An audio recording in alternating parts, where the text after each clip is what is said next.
12월 17일 금요일 새벽기도에 함께 하신 여러분들을 주님의 이름으로 환영하고 또 축복합니다. 우리 찬송가 180장 함께 찬양드리겠습니다. 180장입니다.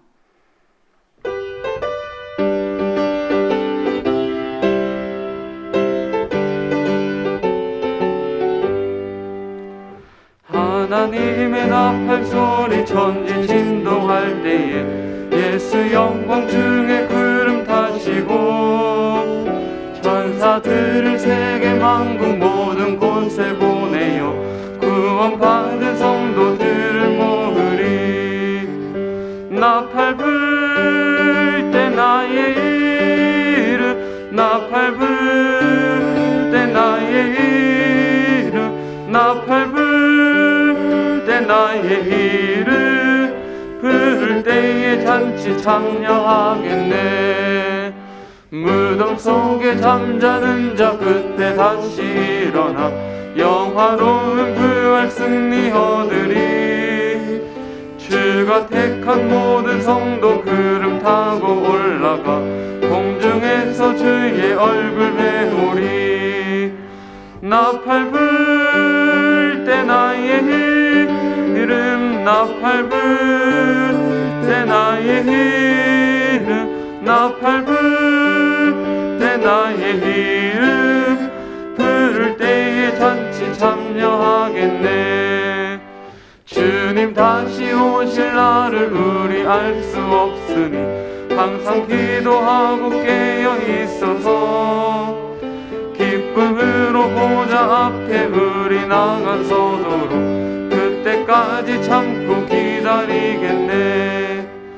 나팔 불 때 나의 이름, 나팔 불 때 나의 이름, 나팔 불 때 나의 이름 부를 때에 잔치 참여하겠네. 오늘은 가정과 이웃을 위해 기도하는 날입니다. 우리 기도하실 때에 성도들의 가정이 예수 그리스도를 주임 삼는 거룩한 예배 처소가 되게 해달라고 기도하시고요. 또 가정 안에서 또 관계를 위하여서 또 부부관계, 또 자녀관계, 또 고부 친척들 관계가 또 하나님의 은혜 가운데 또 회복되게 하시고 말씀과 예수님의 그 말씀이 또 기준 될 수 있도록 인도하여 달라고 기도하시고요. 또 코로나19로 인해서 경제적으로 혹 어려움 받고 있는 가정이 있다면은 또 회복의 길을 열어서 인도해 달라고 기도하시고, 또 복지와 또 관심의 사각지대에 놓여 있는 약자들을 기억하게 하시고, 또 이 어려운 시기들을 잘 헤쳐나갈 수 있도록 은혜 달라고 우리 합심해서 같이 기도하면서 나아가도록 하겠습니다. 같이 기도합니다.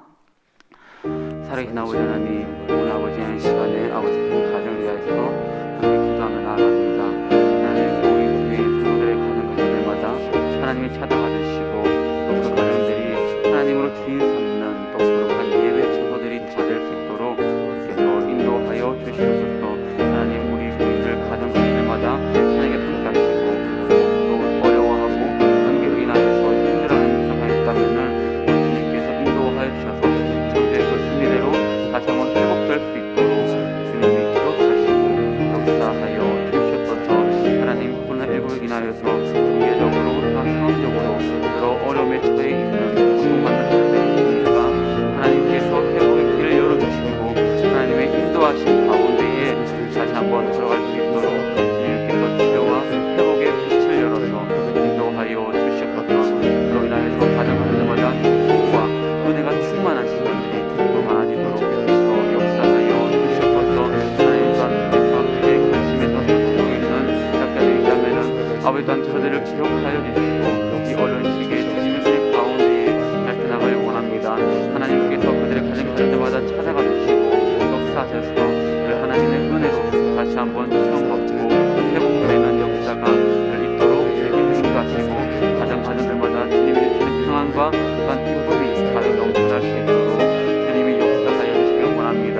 아버지 하나님, 다시 우리 생명을 다시 한번 뜨겁게 부어주시고 오늘 하나님의 인도하신 가운데에 다시 한번 걸어갈 때에 아버지 모든 식구들 한 사람 한 사람들이 다 회복되는 놀라운 날 되도록 기도합니다. 예수님의 이름으로 기도합니다.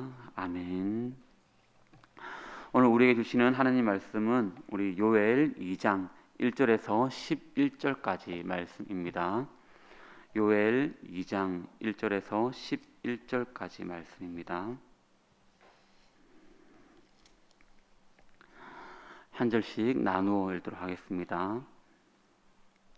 시온에서 나팔을 불며 나의 거룩한 산에서 경고의 소리를 질러 이 땅 주민들로 다 떨게 할지니 이는 여호와의 날이 이르게 됨이니라. 이제 임박하였으니 캄캄한 날이요 짙은 구름이 덮인 날이라. 새벽빛이 산 꼭대기에 덮인 것과 같으니 이는 많고 강한 백성이 이르렀음이라. 이와 같은 것이 옛날에도 없었고 이후에도 대대 없으리로다. 불이 그들의 앞을 사르며 불꽃이 그들의 뒤를 태우니 그들의 예전의 땅은 에덴 동산 같았으나 그들의 나중의 땅은 황폐한 들 같으니 그것을 피한 자가 없도다. 그의 모양은 말 같고 그 달리는 것은 기병 같으며 그들이 산 꼭대기에서 뛰는 소리는 병거 소리와도 같고 불꽃이 건물을 사르는 소리와도 같으며 강한 군사가 줄을 벌이고 싸우는 것 같으니 그 앞에서 백성들이 지르고 무리의 낯빛이 하얘졌도다. 그들이 용사같이 달리며 무사같이 성을 기어 오르며 각기 자기의 길로 나아가되 그 줄을 이탈하지 아니하며 비차에 부딪히지 아니하고 각기 자기의 길로 나아가며 무기를 돌파하고 나아가나 당하지 아니하며 성중에 뛰어 들어가며 성 위에 달리며 집에 기어 오르며 도둑같이 창으로 들어가니 그 앞에서 땅이 진동하며 하늘이 떨며 해와 달이 캄캄하며 별들이 빛을 거두도다. 함께 읽습니다. 여호와께서 그의 군대 앞에서 소리를 지르시고 그의 진영은 심히 크고 그의 명령을 행하는 자는 강하니 여호와의 날이 크고 심히 두렵도다. 당할 자가 누구이랴. 아멘. 오늘은 깨어 있습니까? 라는 주제로 함께 은혜 받기를 소원합니다. 우리 사자성어 가운데에 경천동지라는 사자성어와 또한 대경실색이라는 사자성어가 있습니다. 이 경천동지 같은 경우는 놀랄 경자, 그리고 하늘 천자, 그리고 또한 움직일 동자, 그리고 땅지자를 씁니다. 그러니까 뜻은 이렇습니다. 세상을 몹시 놀라게 함을 일컫는 말입니다. 그리고 또한 대경실색이라는 뜻은요, 큰 대자에 놀랄 경자를 쓰고요, 또한 이를 실자와 또한 빛 색자를 쓰고 있습니다. 즉 크게 놀라서 얼굴빛을 다 잃어버린다라는 뜻입니다. 이 두 사자성어 경천동지 대경실색 이 두 단어를 연이어서 보게 되면은 이런 뜻이 있습니다. 세상을 보고 몹시 놀라게 되고 또한 너무 크게 놀라서 얼굴빛을 잃어버릴 정도다라는 뜻입니다. 오늘 우리가 읽은 이 요엘서 이 본문 말씀의 상황이 바로 이 사자성어 이 한 단어로 바로 표현되는 것 같습니다. 본문의 내용들이 딱 이 경천동지 대경실색과 같은 세상을 보니까 너무나도 무섭고 또 큰 재난에 놀라고 그것도 너무 크게 놀라서 얼굴빛을 잃어버릴 정도의 상황에 처해졌다라는 것입니다. 본문 말씀에서는 이 재난에 대해서 아주 생생하게 묘사하고 있습니다. 그리고 이 재난을 요엘 선지자는요, 여호와의 날이다라고 그렇게 표현하고 있습니다. 이 여호와의 날이 역사에서 유래를 찾아볼 수 없을 정도로 참담하고 또 그 파급 영역이 광범위한데요. 본문을 딱 펼치는 순간 들려오는 재난의 경보, 또한 쉴 새 없이 울려 퍼지는 나팔 소리, 그리고 호루라기 소리, 이것만 딱 보아도 이 재난이 얼마나 다급한지를 잘 보여주고 있는 그런 부분이기도 합니다. 마치 에덴 동산 같았던 곳이 불에 다 타서 황무지로 변하고 아무도 그 재난에서 벗어나지 못하는 장면도 말해주고요.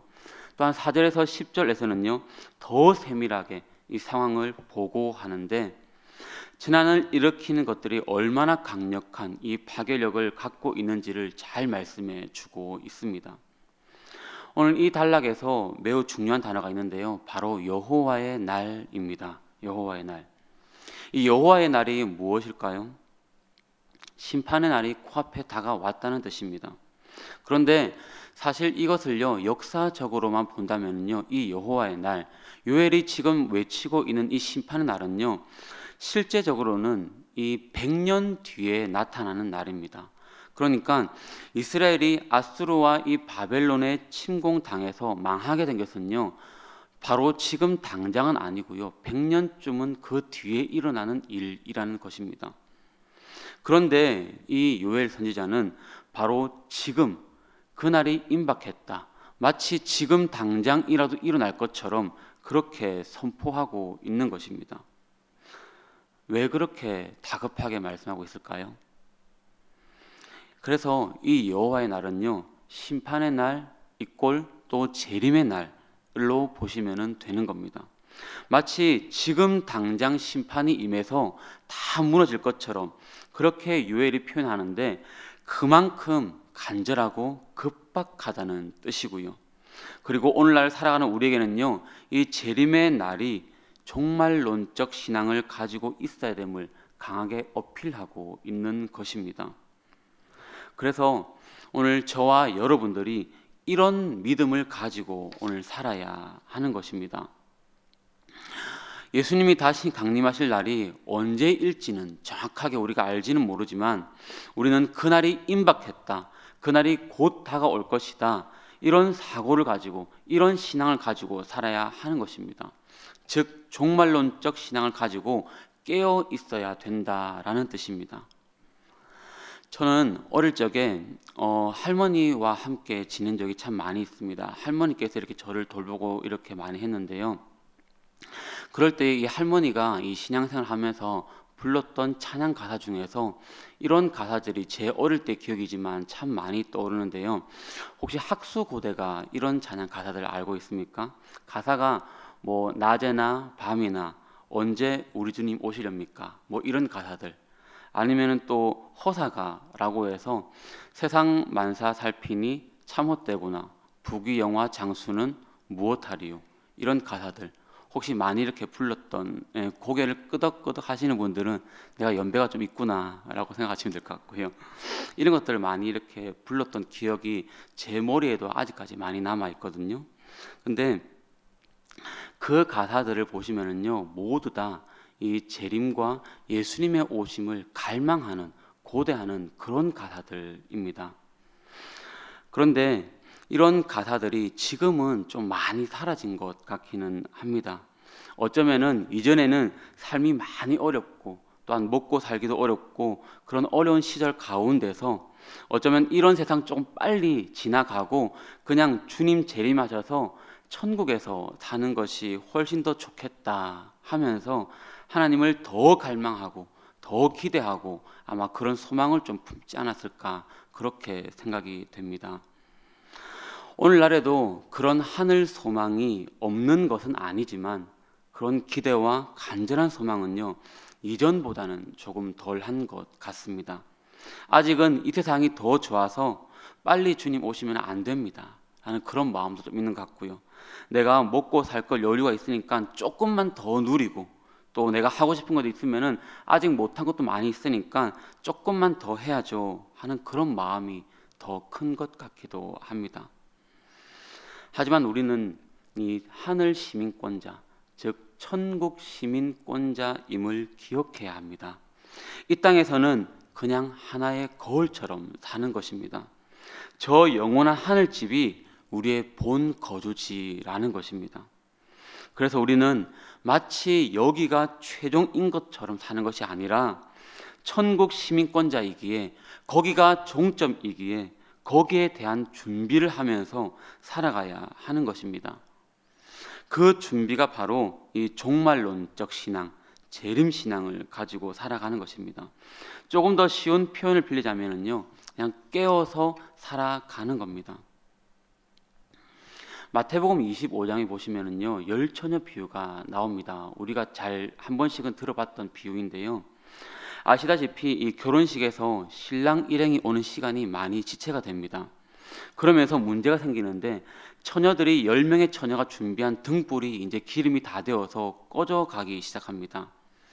당시에는 이 등불이 없으면은요, 신랑을 맞이할 수가 없습니다.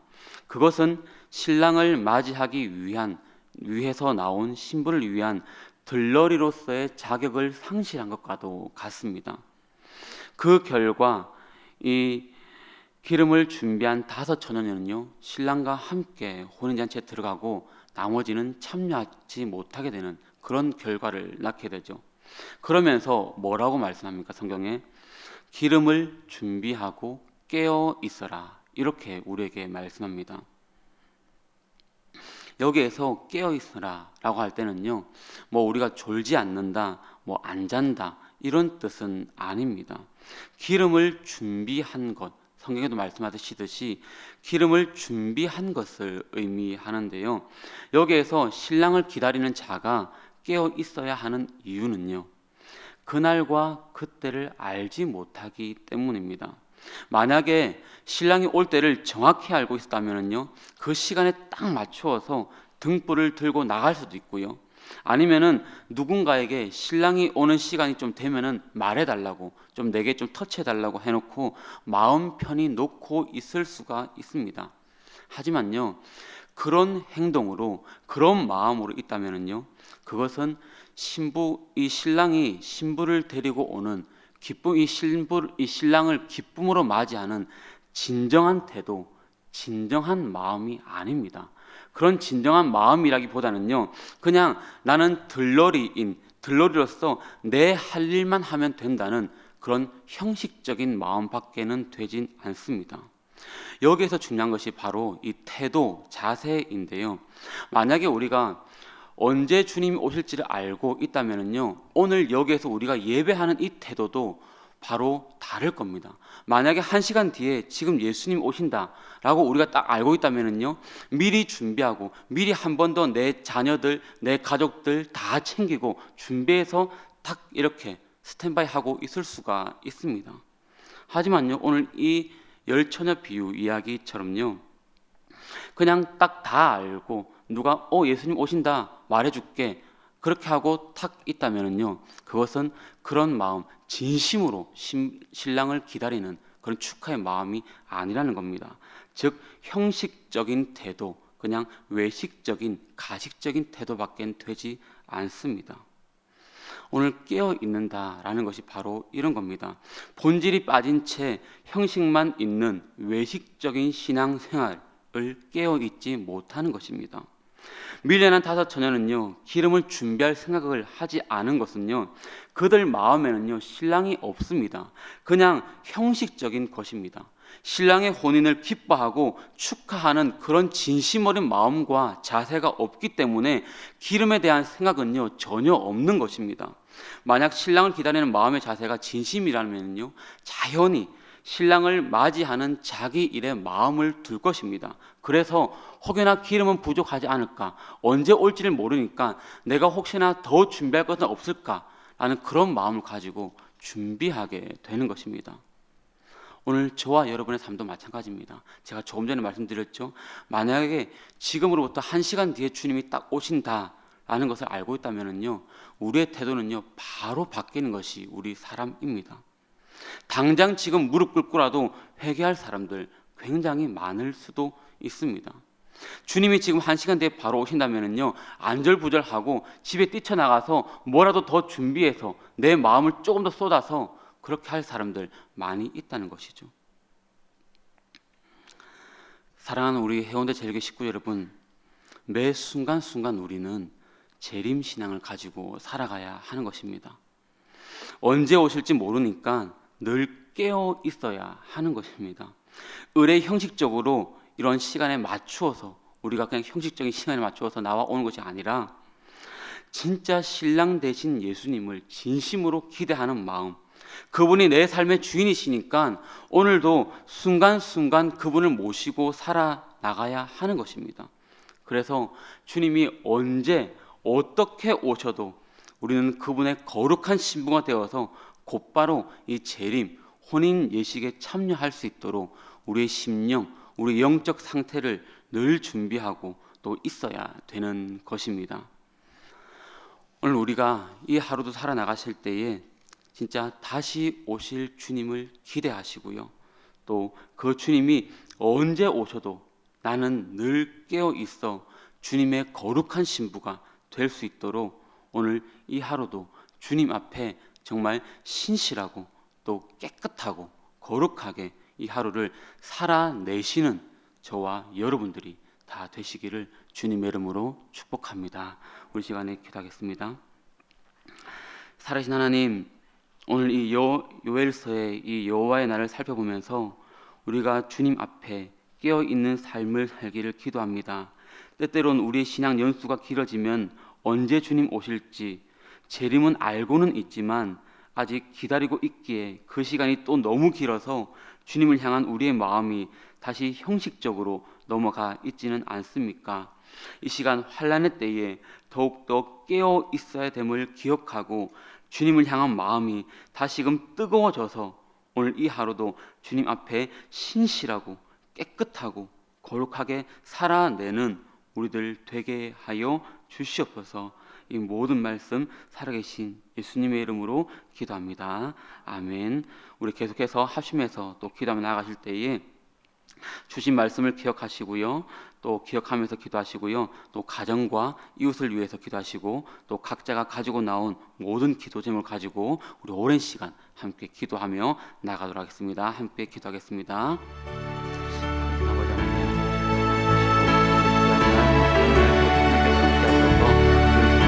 하나님, 하나님 그 주님의 소원 은혜를 기억하게 하시고 다시금